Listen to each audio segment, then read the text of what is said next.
listening to Blind Shovel, an arts and music podcast. Today I speak with printmaker and designer Max Gordon. Hope you enjoy this one. Max Gordon, Max Gordon, Max Gordon, Max Gordon, Max. Max Gordon, Max Gordon, Max Gordon, Max Gordon, Max.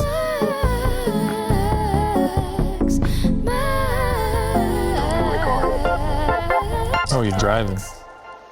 I'm just parked. You're just creepily... What's going on here? Sitting in a car? Sitting in a car. Why are you hiding in a car right now? Should I not be in a car? Yeah, no cars.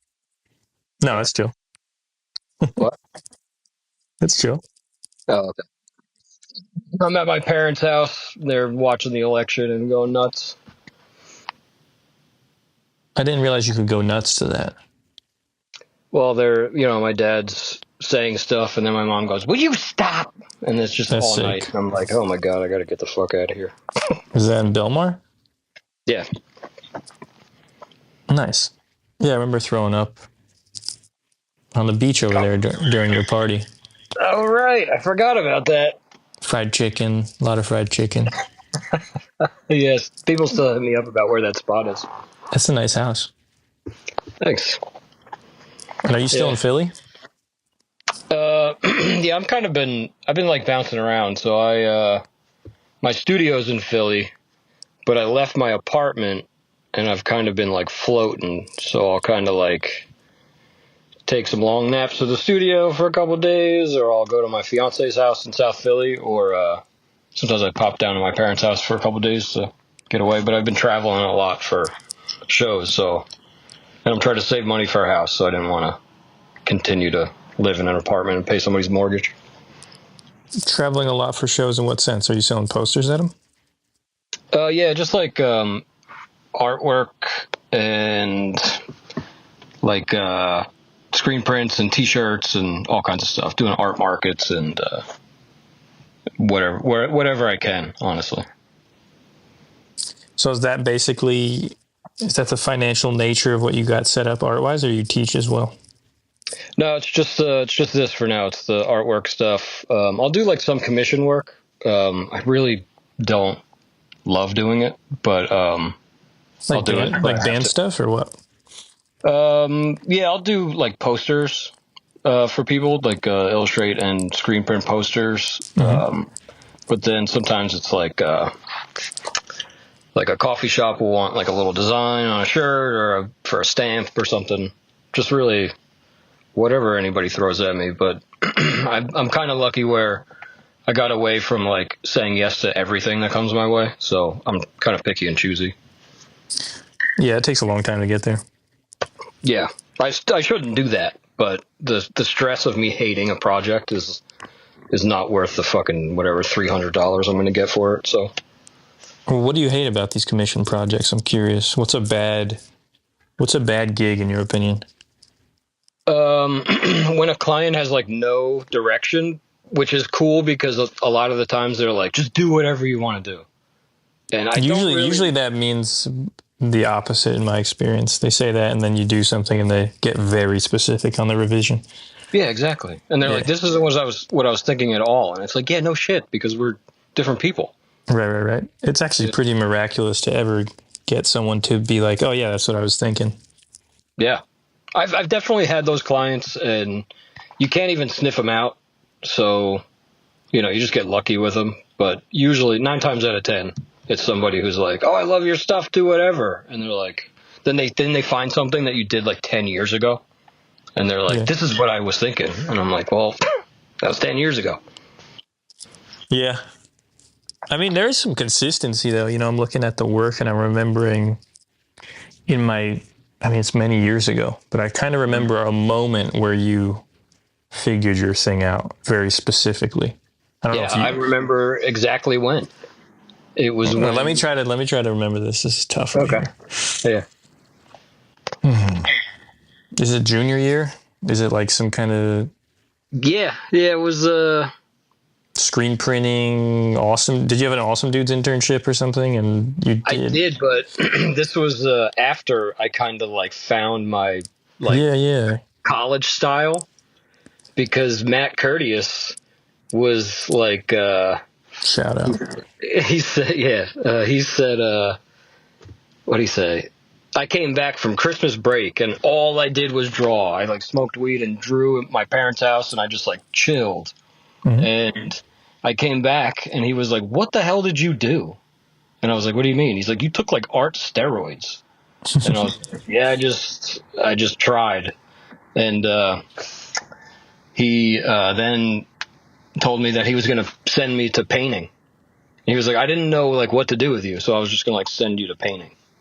So I started to like find that, and then doing that, all I was doing was like looking at other illustrators and like putting ink smudges in the corners, and then people would be like, "Oh, your work looks screen printed."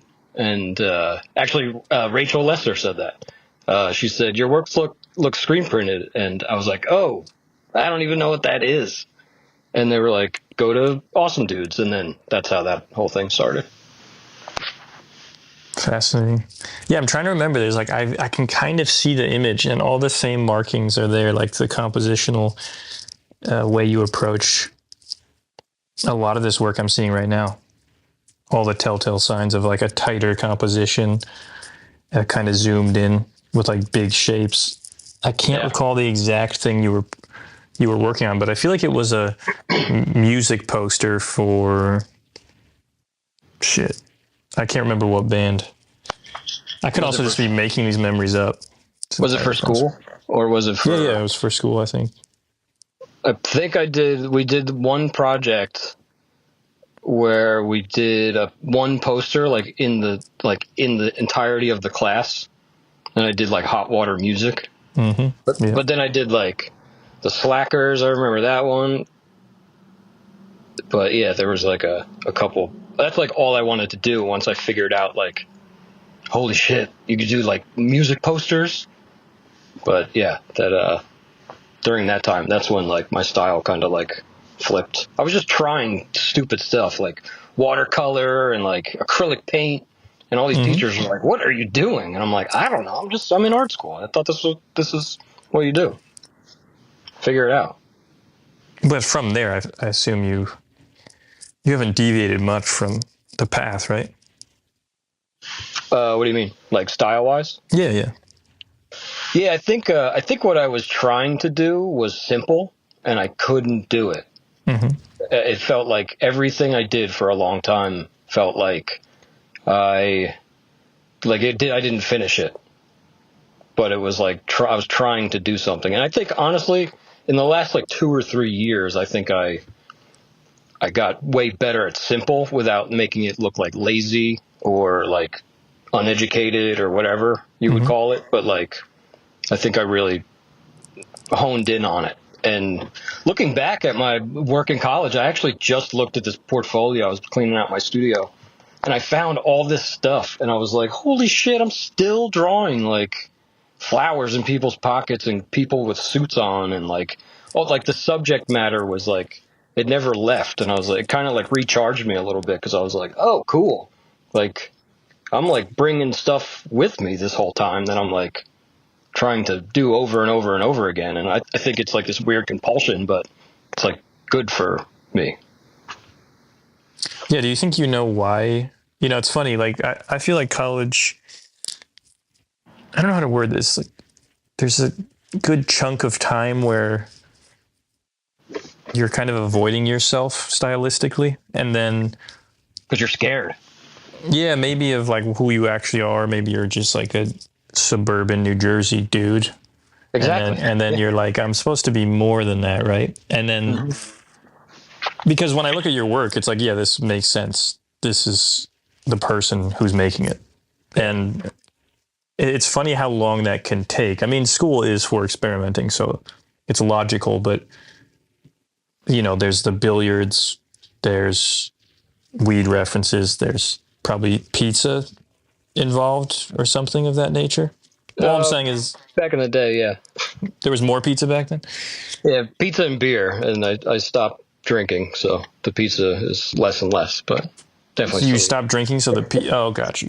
Like, hand in hand. Yeah, there was a lot of that kind of too, like being single, seeing double, like drinking in college, and like in my work, which I've gotten away from. Right. But stylistically, it all makes sense for a dude from Belmar as well.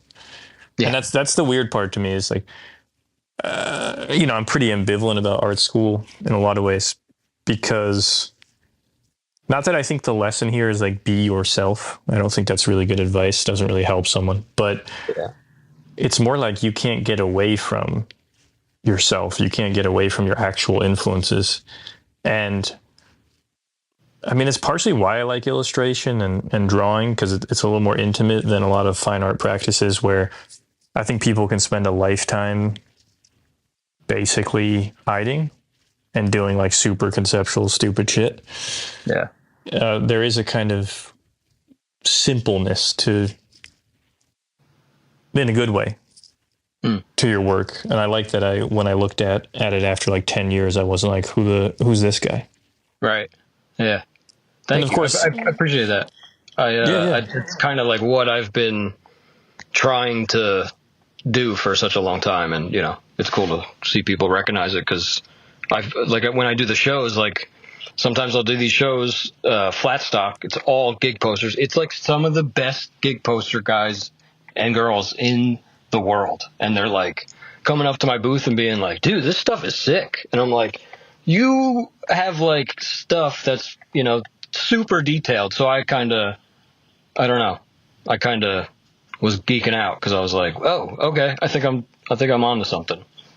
Yeah, but it took me a long time to like, because I think when you say like it's you're battling to like not show yourself, you're also aware of what you're looking at, and you don't want to become like a ripoff of that too. At least for me, because I remember always looking at other people's stuff and being like, how do I do that? And like, you kind of like wiggle around, like not stealing, but it's blatant, because in college, everybody's kind of looking at everything else and you're trying to be something else. So, but yeah, you're also insecure. So you're hiding yourself, I think, too. Well, you're trying to be better. So by definition, trying to be better is kind of like a different version of yourself. So it is a kind of a weird little paradox, or even like how you grow. Like you just mentioned, it's interesting to me how your subject matter might change because you're sober, and I assume that can change quite a bit of what you're working towards if you're drawing a lot of alcoholic shit or beer or like pizza shit. What has that shift in subject matter been? I mean, I see billiards.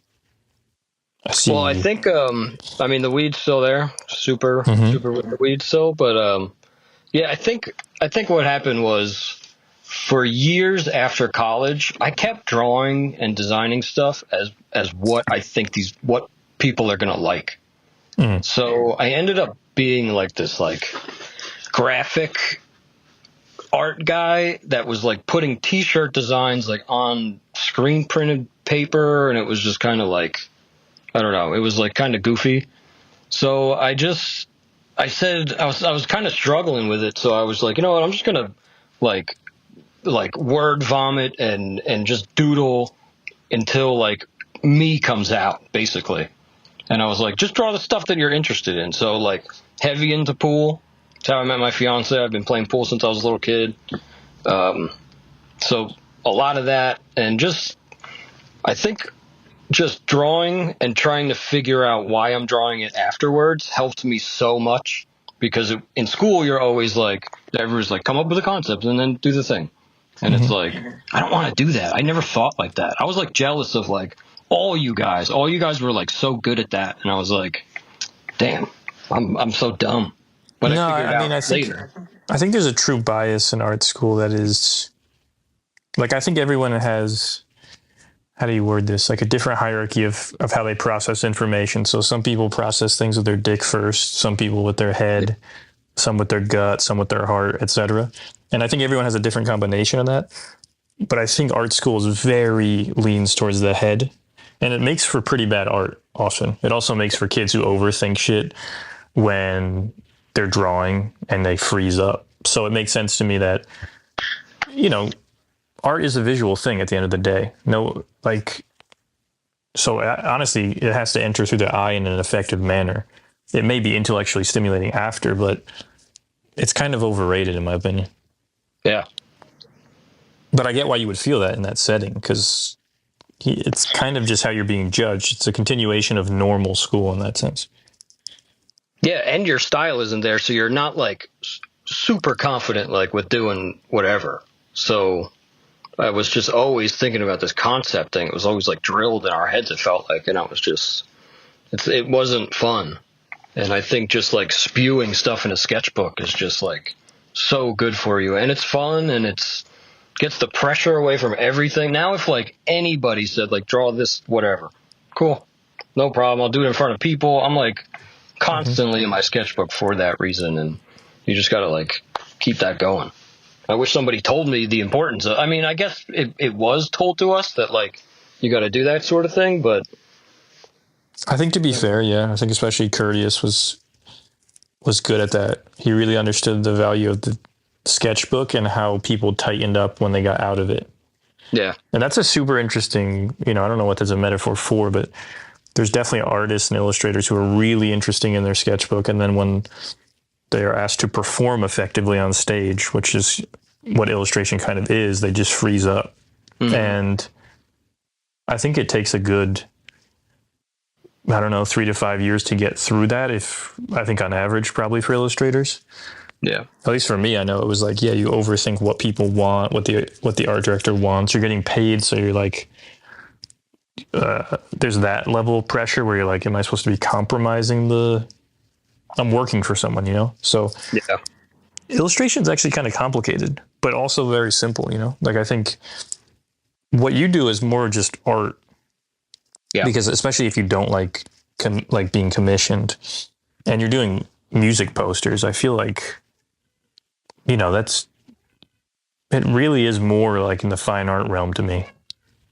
Yeah, somebody mentioned that at one of the flat stocks, and they were like, hey, don't take this as like an attack or anything, but like you're like a fine artist, and that kind of really helped me go like kind of let go of like the idea that like I'm a commercial artist and I like get paid to, and it's like, man, I just feel so like boxed in like that, and you get stuck with like certain styles, but now it's with the poster stuff, like my last posters, I basically just showed them thumbnail sketches and they were like, don't change these at all. And I was like, all right, this is the client that I want. The one who sees like what I'm doing. Like not just like stuff I've done or they need an artist real quick. But yeah, and when I was talking about trying to figure out what people like, I'm like trying to go to like punk rock flea markets and like put skulls on everything, and like that really like hindered me for like a long time. I just was trying to work for other reasons. Yeah.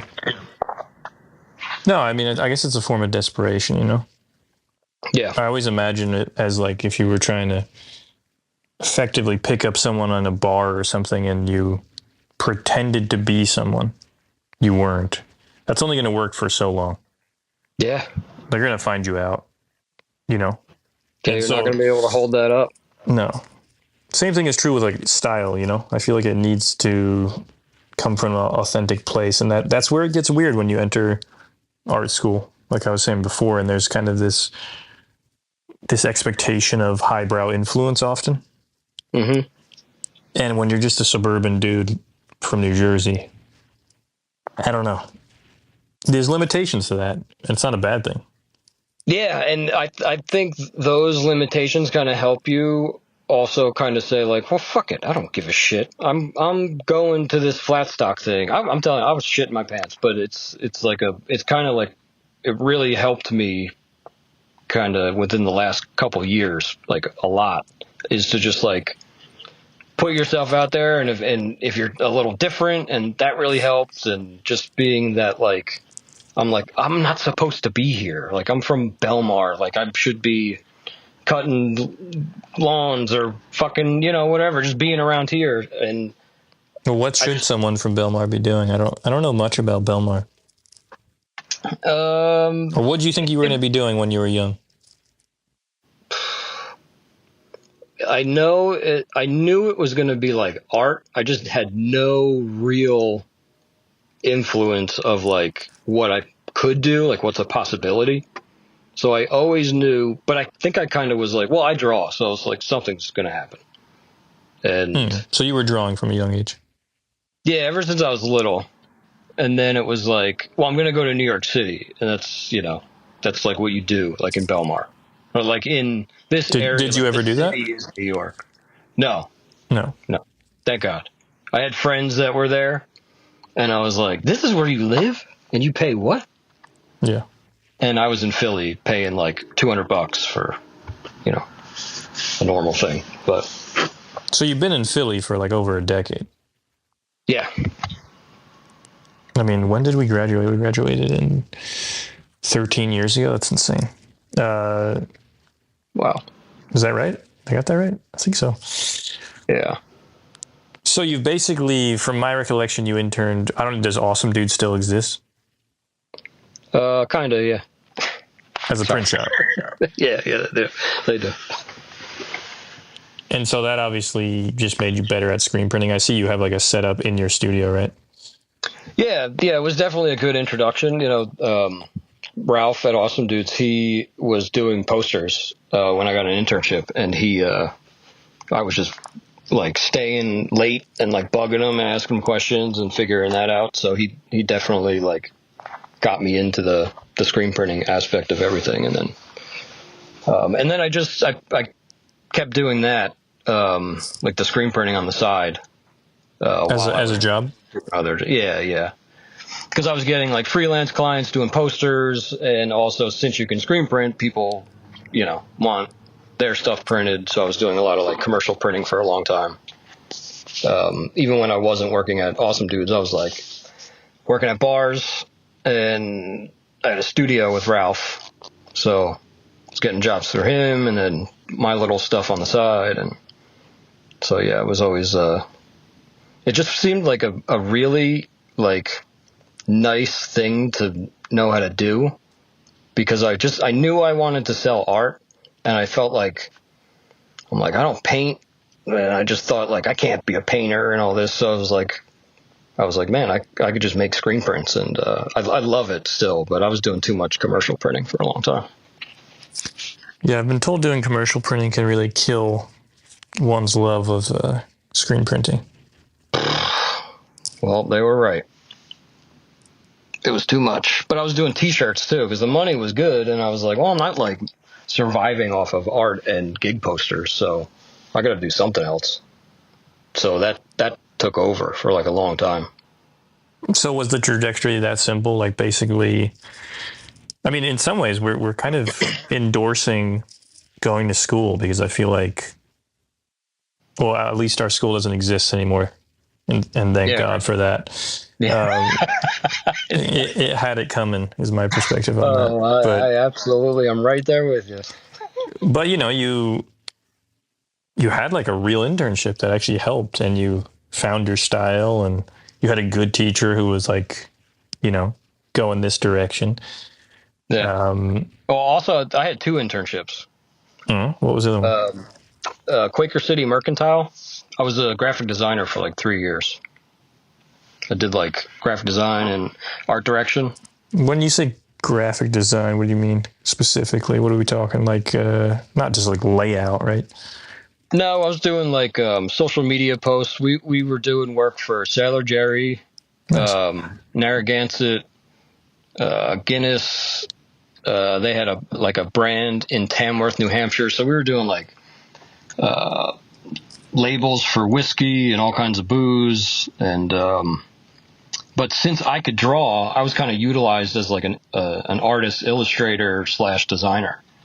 Because when I got an internship, they saw my poster work, and they were like, I remember the creative director, Ron, was like, why do you want to do this? And I was like, well, because he's like, you don't get paid. And I'm like, well, every time I try to get a graphic design job, everyone's like, you need experience. And I'm like, well, what the hell? So I I get the internship, and then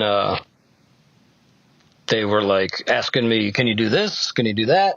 And every time they would come over to me, I'd be like, "Yeah, I could do that. I've done that before." And I would just Google it, and I kind of like figured out how to be a graphic designer there, and got hired. And then after that, so I'm just trying to understand. I think I'm always trying to show. Figure out the origin or something.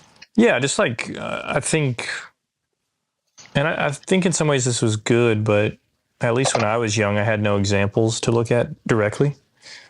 And now I think it's a lot easier to find examples of what you want to be as a kid. But it usually doesn't pan out exactly how you think.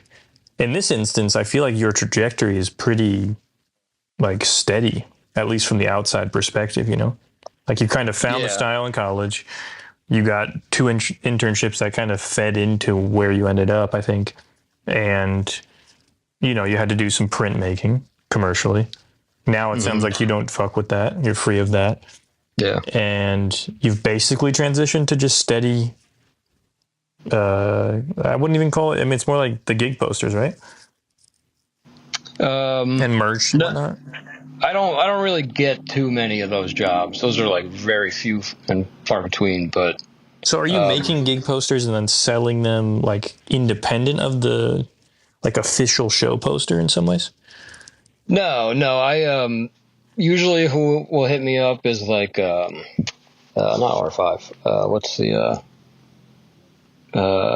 Live Nation will hit me up every once in a while. Not a lot at all. And then I did work. I don't know how they got my information, but like the 1975. It's like a big like British band or something like that.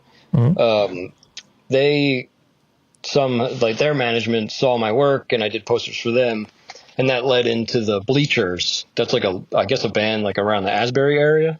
Yeah. And really, other than that, like I don't really get a lot of poster jobs. I would definitely do more because it's like it's kind of how I started. I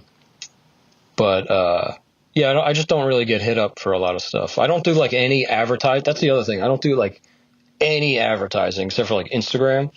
I don't, I've tried to have like managers or whatever art reps and stuff, but that didn't work. Interesting. Oh, and I did an apprenticeship at a tattoo shop for like a couple months. You were trying to be a tattoo artist? Yeah, that was before. I guess I'm like all over the place. That was before the graphic design job. Because I was like, I had this idea where I was at the print shop and I like wasn't happy, and I was like, I need like a steady gig, and that opened up, and then that was like the only job I ever got fired from. But I'm very glad that happened. So that's when I went back to bars and freelance work, and then got the gig at Quaker City Mercantile. Gotcha. Yeah, no, I was just curious if, like, I don't know outside of just like doing Grateful Dead gig posters or something, how realistic it is to make money straight up just always doing music posters. So I was curious the rate at which you get commission for those, and can you make an unofficial poster and sell it of like a show? Is that legal?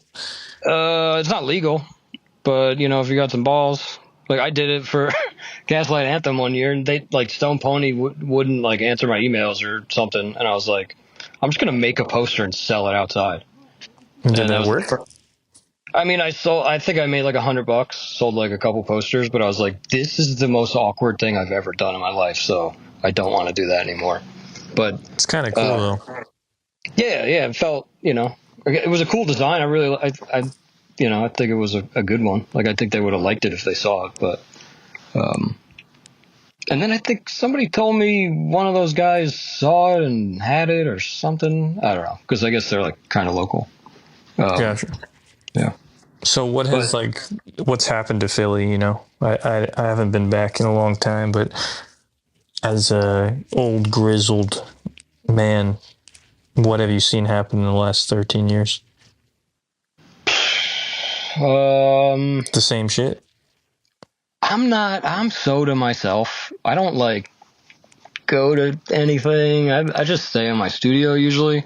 Mm-hmm. I moved out to Manayunk for a couple of years, so that was like a different situation. But yeah, I have like no real, like I have like ties to Philly for sure. Obviously, I've been there over however long, 15 years or something.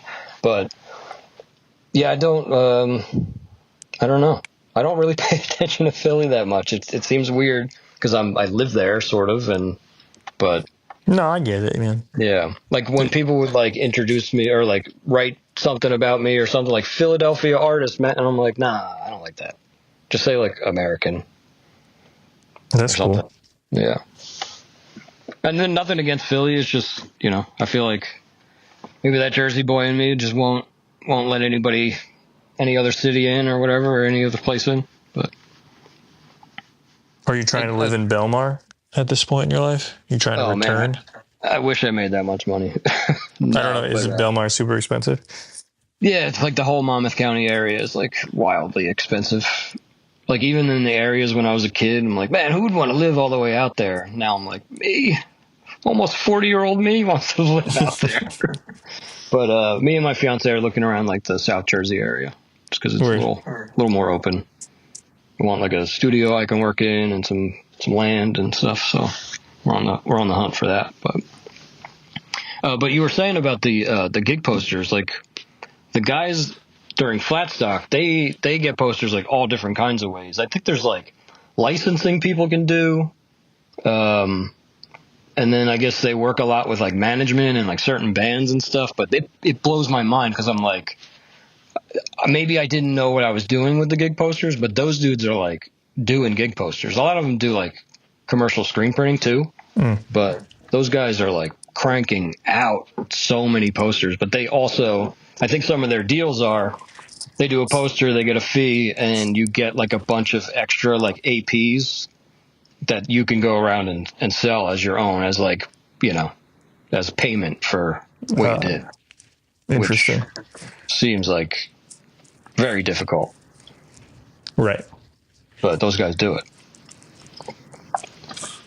Can you imagine, like based on your trajectory, what do you imagine the next 10 years looking like? Do you think you'll just keep screen printing?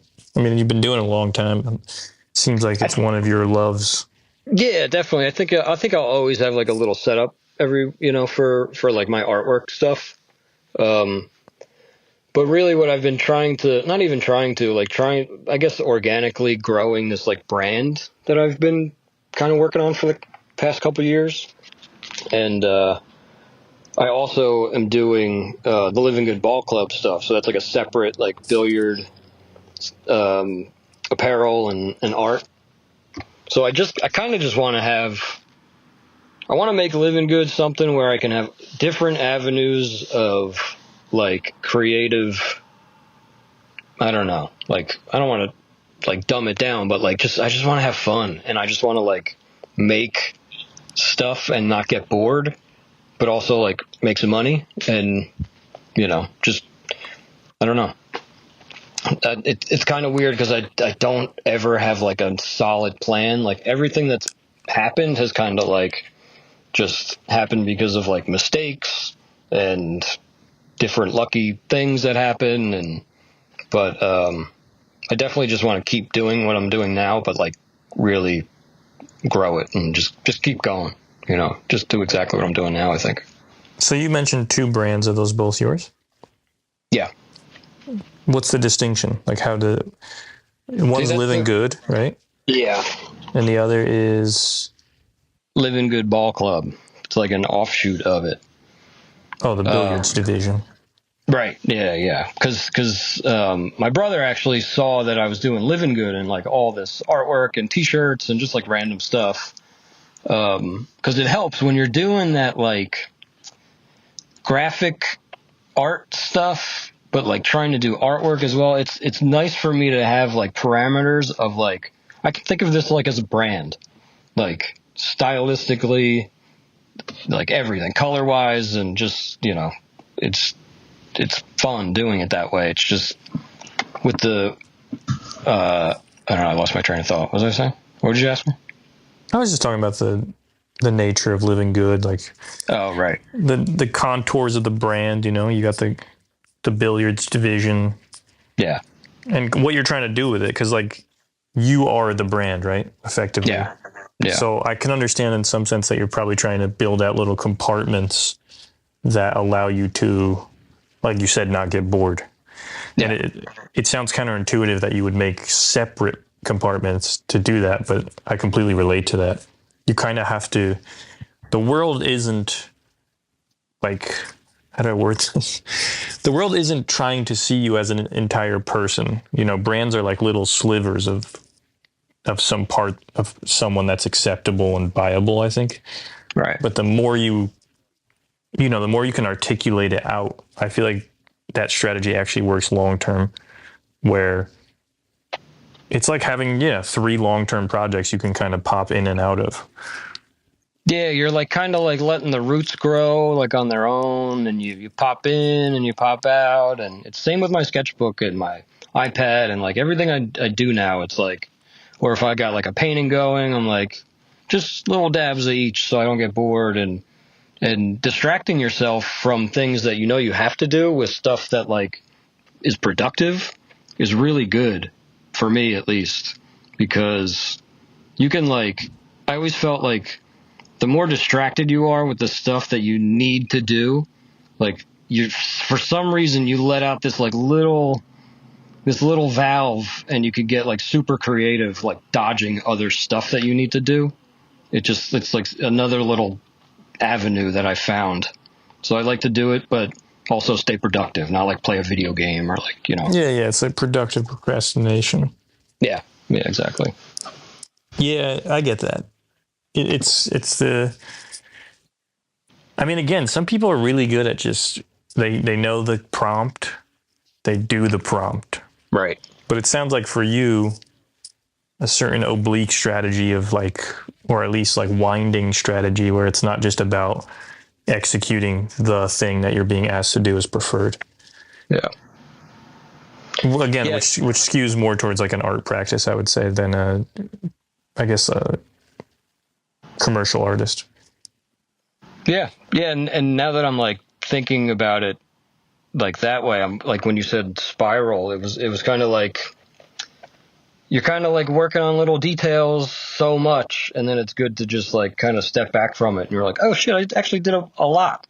And then you work off of those parts. You're almost like super zoomed in, and then you kind of just like zoom out a little bit more, and that's the way you're kind of letting it grow without like, I don't know, stamping on it or something. Yeah, but suffocating also, it. I also feel like I don't know what I'm doing. Like I'm just laying stuff all over the floor, and I'm just like kind of like picking at stuff, but I don't know. I'm trying to just do what is like pulling me in, rather than like having like a strategic plan, which sounds ridiculous, but No, that's how some people work. Yeah. So I see like you have like a tour. You go on tour, it looks like. Is that what you mean by that's what you mean by being on the road, right? You're kind of just driving from market to market. Does that work? I mean, I back when I was making more comics, I would go to conventions, and it would kind of work. Right. But I'm just curious how feasible it is to, like, what's a good day look like? What are you trying to do? You sell a bunch of posters? Yeah, I sell artwork. I sell T-shirts. So a lot of it's like just promoting the brand and everything. But really what brought me to like start just going on the road was I always did local shows in Philly, like all the time, like way too much. Like where people would be like, oh, we have like 6-year prints. I'm like, cool. That means you're probably not going to just keep buying and buying and buying my stuff, or, or I got to come out with new stuff. So I noticed that I kind of like almost felt like I was like kind of done with the area. Like I was kind of like oversaturated myself a little bit, and not like crazy, not like, everybody in Philly's got my stuff, but I tried to do like a big push online, and I was like making reels and like trying to do the trendy shit. And I was like, hey, this is kind of working. And then all of a sudden it just like stopped working. And I was like, all right, I feel ridiculous doing this.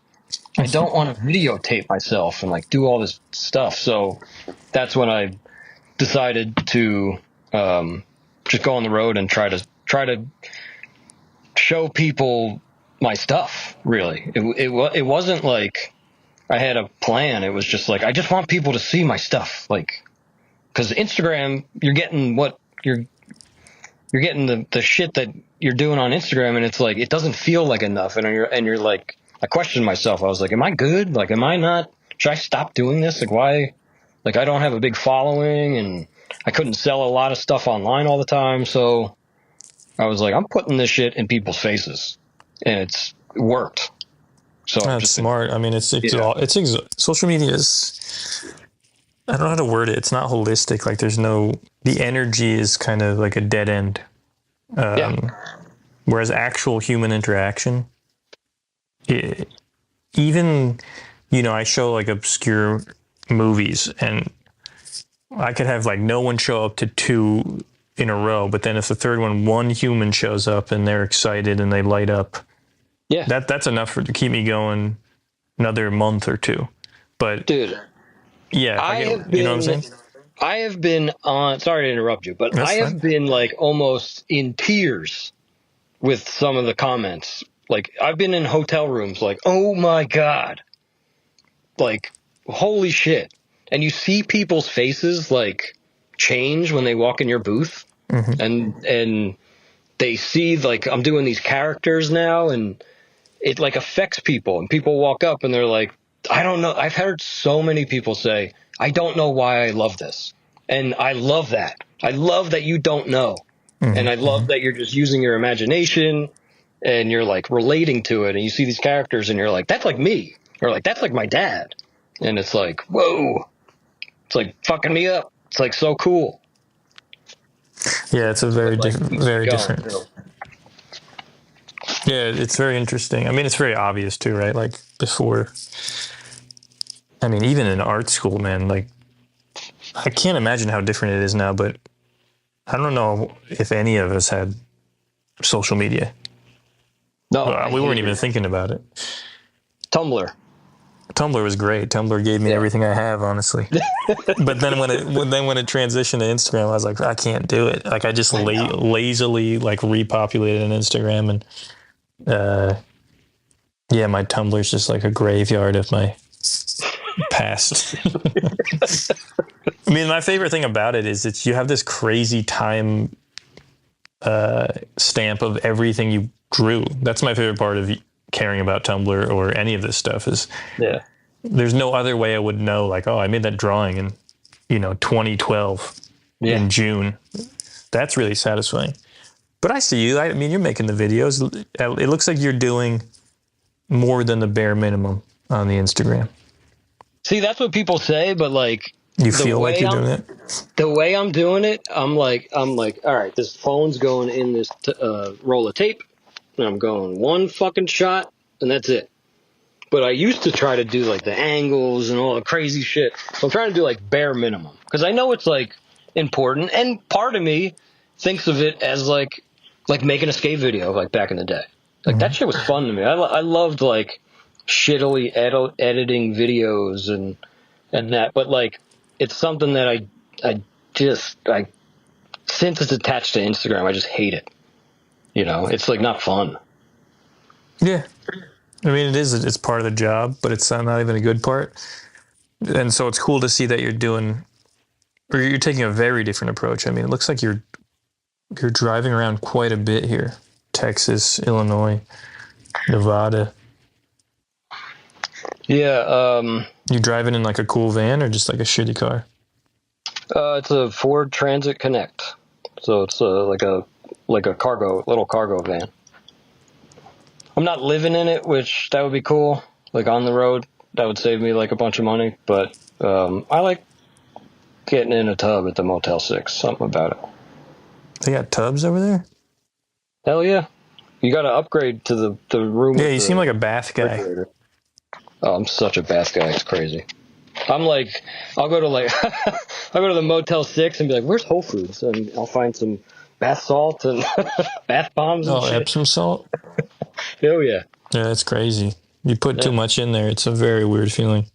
I know. But I always think if I put too much in there, I'm like extra doing it. Because you're driving, so it's like the amount of times I've been driving, I'm like, my back is killing me. Because I'll do like 12 hours sometimes. So you get in the tub and you wake up nice and fresh.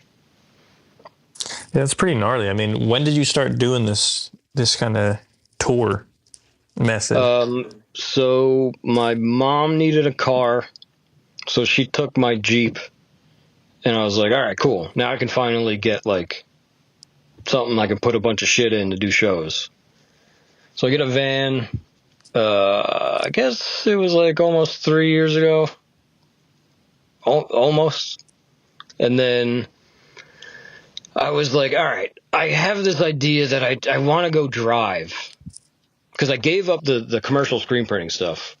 And I told myself, like, stop saying yes to this shit and just say to people you don't do it anymore. So I, like, forced myself to just focus on the art stuff. So working on that, got the van, and then I'm like, all right, where do I go? So I was like, oh, I did flat stock like a million years ago in Austin, Texas. And I was like, maybe I'll just drive to Texas like a fucking badass. And I drove to Texas, and I made like $5,000. Really? And I was like screaming on the way home. It was like like it wasn't even the money. It was like the compliments I was getting because I'm surrounded by like I said, some of the best poster artists like in the world are here. Like right across from me, these dudes. And I get there and I'm like super insecure. I'm like, what are you doing here? Look at this shit. You have 2 posters. I have fucking cartoons drawn on like 24 by 36 prints. It's like, I looked so dumb. And it was such a good turnout that I was like, I'm doing this for as long as I can for now, you know. And so what year did you first do it? That was, back in the day, I went with Ralph and Shaky from Awesome Dudes. That was so way back. Way back. We all had our posters just like in a box on the table, and people just had to flip through them. And we had no idea what we were doing. But now this kind of like tour method you're doing, the newest iteration. When did you start doing that? That was like 2 years ago, almost 3, maybe like 2.5 years ago. And how many shows you do in a year? I don't even know. Well, here you got like 6 or so listed. What do you got here? You got 7. Well, I did. Oh, but it's a pretty wild tour you're doing there, actually. Yeah. You got 7 like in the last 3 months of the year. Yeah. So I just did Nashville and Chicago, and then I'm going to Vegas next month. And then December, I'm doing Texas. I'm doing Houston and Austin. And I'm trying to find some like stuff on the way and in between. That's like a big goal of mine too, is like the in betweens. Right. So like I'll like try to find like cool spot. And that's another thing. You go on the road and you stop in some cool town you've never been to, and you go to a coffee shop, give some people stickers. They're like, oh shit, you should go check out this thing. That's a big reason why I'm traveling too, is like I just want to go see the country and like talk to people and, you know, do that. But yeah, so I don't know about the amount of shows, but I just try to do them like whenever I got free time, and whenever I find them that are like either good, but a lot of it is like trial and error. So sometimes you get to a show and you're like, fuck, why did I do this? Yeah, I mean, I think that for me the question comes from, I think if I could, the alternatives to using social media as the thing, you know, I get that it's part of the recipe, but it's just interesting. You know, it's like pretty obvious people do conventions and whatnot, but I really haven't spoken to anyone kind of like slinging merch and screen printed stuff in a while. So I'm glad to hear that it's still a viable option. Yeah. And it definitely sounds more fun than like rigorously maintaining Instagram. I'd rather drive all around the country fucking 12-hour days than make, 5 posts a week. It takes so long. And it's so much more sad. If I could give anybody advice, it's just get the fuck out of your area and like go talk to other people and just get influence, and just the talking to people during the shows is like really, really what motivates me. Like, yeah, the money's good too, but like that's so cool when you get to like see the look on people's faces and all that kind of shit. Yeah, I think that's the hardest thing about, post college and post hedonism, post partying, drinking, etc. is like it gets harder and harder to maintain a connection to your peers, especially if you just end up in a room drawing. Right. You can fake it. I've met some of my best peers and friends via Tumblr. So like I'm very grateful, but when you're like mid-30s, you have to find different methodologies that feel real. I mean, to me, that's what this podcast is in some sense. Like I live in suburban New Jersey, and it's important, I think, to keep some connection to people who are just going to push you to be better. It sounds trite, but like that's really what school gives you. It doesn't really give you much in the way of technical education, at least, contemporary art school, I don't feel. Yeah. So I feel like, that's a different notion, I guess, actually, because you're talking about like consumer interaction, which I feel like I rarely have anymore. But I think that's pretty like important too. I think some artists don't want to admit that they care, that their work connects to people, but it's very important. I don't know if you had the hang up of like, you probably didn't have it as bad as I did, but not wanting your parents to like your work because it would mean it was like lame or something. Yeah. But I feel like your parents like your work? No. I mean, I think now they respect the amount of work that goes into it. I don't know if they get it all the time, and I don't expect them to. But I also do like fabrication, like, build very practical things now. So that felt real. And, actually that's the same logic for me, is like, even drawing felt too distant from certain tangible reality. Like building things started to become appealing to me, where it's like, wow, this thing functions as a chair, or, like my parents need this thing and I can fix it. So that's cool. Yeah, there's this kind of like spectrum to me of how I basically think of it as how disembodied you are. Like if you're on the internet all day, and even if you're drawing, like you can be pretty detached when you're drawing.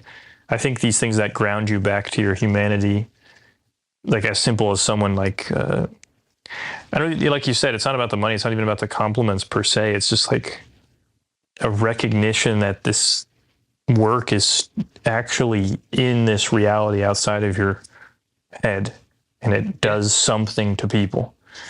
That's really critical, I think, to keeping going, especially when you're not making money.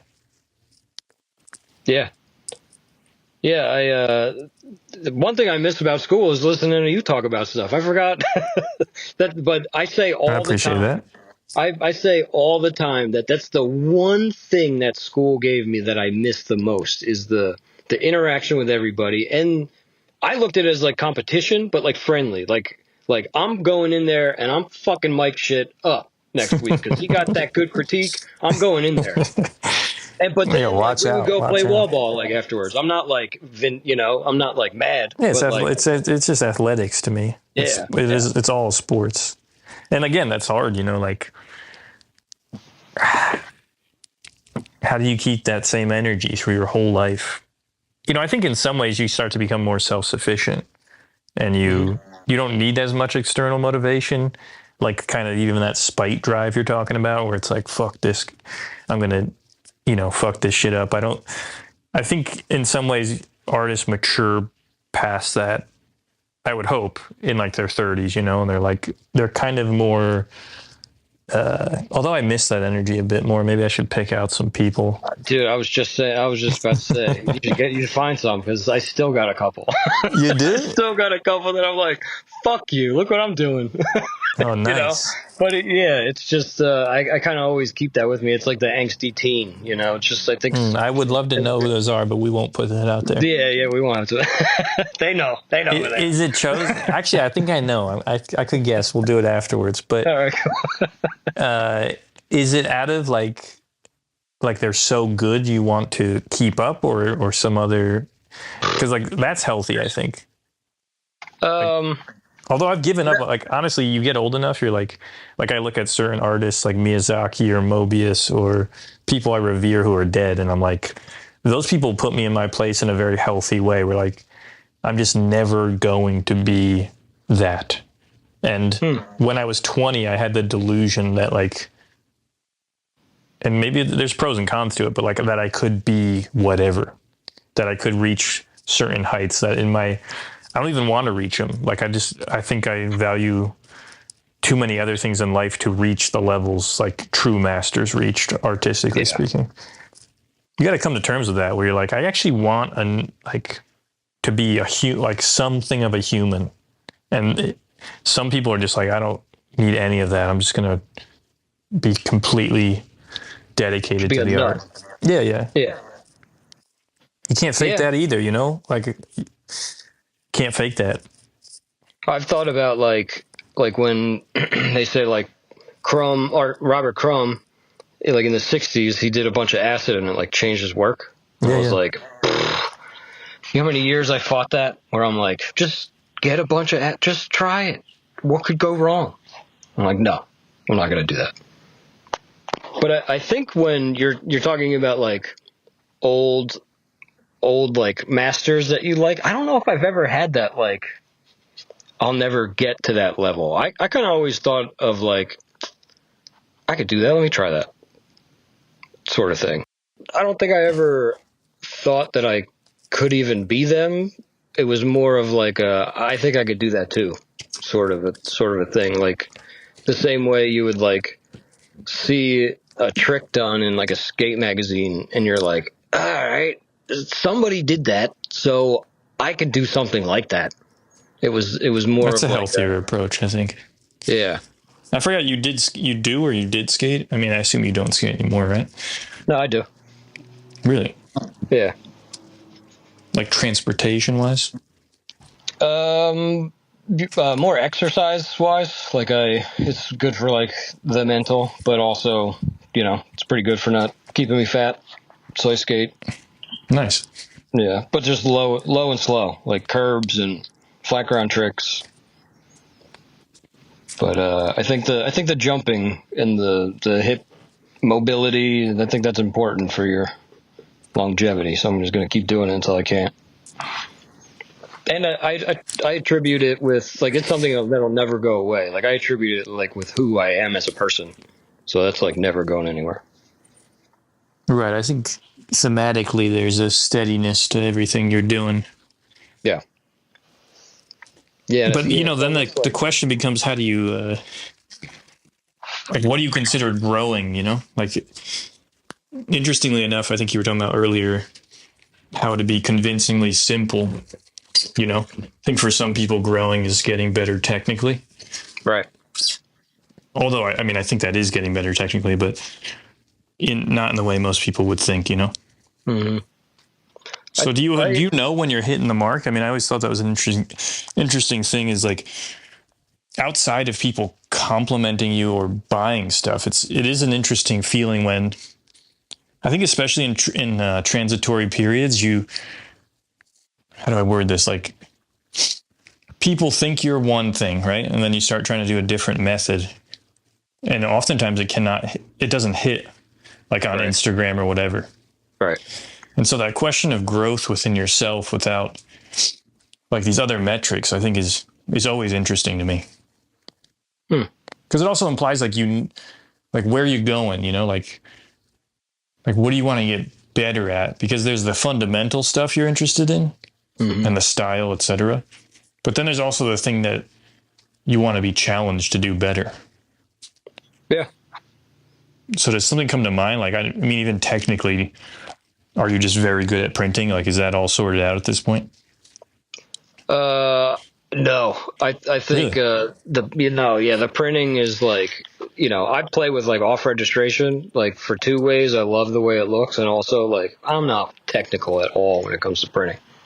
Like that's why I had to stop doing the commercial stuff, just because it was like, you get a graphic designer asking like, what's this? What are these marks? And there's no ink over here where it's supposed to. And I'm like, well, forget it. You guys don't understand why I like screen printing. So I look at it as more of like a medium for art rather than like an application to like recreate the goofy thing you designed. Yeah, no, I relate to that. I mean, it's also just weird because like I built on my screens and like pretty shittily, honestly, out of 2x4s, Yeah. and I exposed them with like halogen like work lights, Yeah. and so my results. It's like a good thing for me because honestly, I don't want them to look like they're commercially perfect. Exactly. But then that question of how I get better at it is kind of a funny thing, It's like there's definitely things I do wrong that I think I could tighten up, but ultimately the result I want it to feel more pre-industrial or something. Like it's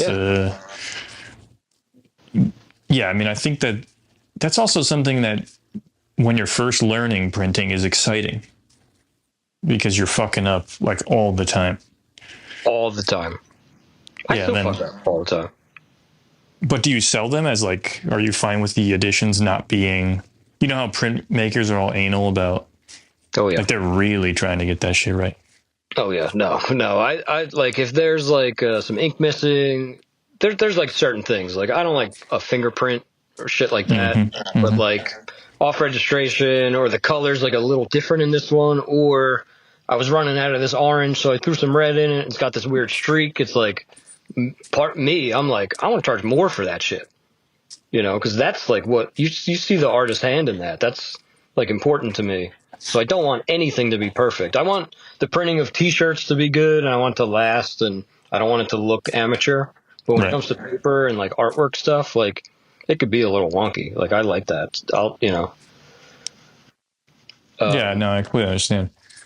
But when you were talking about growing, and my work being simple and people wanting to get better, grow technically, I almost look at growing for me is like more like shedding stuff, where it's like letting go of like dumb ideas and just not focusing on like what the flower at the end is going to look like, but it's more of like, get this fucking leaf off of me and get this one and let's try to move over here because the sun's warmer, and you're just like kind of shooting up. Like I don't know. I don't even think of like goals in that way of like what I'm trying to achieve, but I think it's definitely more of like shedding stuff and simplifying my work, but also simplifying like my life to where like even my wardrobe and like everything. Like I want to shed everything. I'm on this smartphone. I would love to like not be on the phones and, just back to simpler kind of a thing. Yeah, that makes sense. Yeah, some people are just trying to. I think of it as like sculptural.